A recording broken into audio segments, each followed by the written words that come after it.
నమస్కారం ఘంటారావానికి స్వాగతం. ముందుగా ప్రధాన అంశాలు.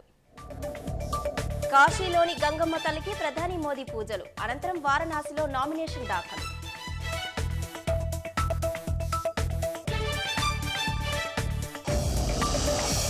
ఎన్నికల్లో డబుల్ డిజిట్ సీట్లపై కాంగ్రెస్ భాజపా ధీమా, మెరుగైన ఫలితాలు సాధిస్తామని భారత ఆశాభావం.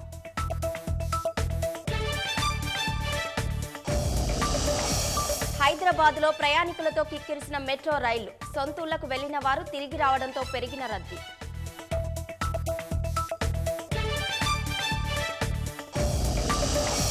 మేడిగడ్డ ఆనకట్టపై ముమ్మరంగా సాగుతున్న విచారణ, వర్షాకాలంలోపు చేయాల్సిన పనులపైన జస్టిస్ ఘోష్ కమిషన్ దృష్టి.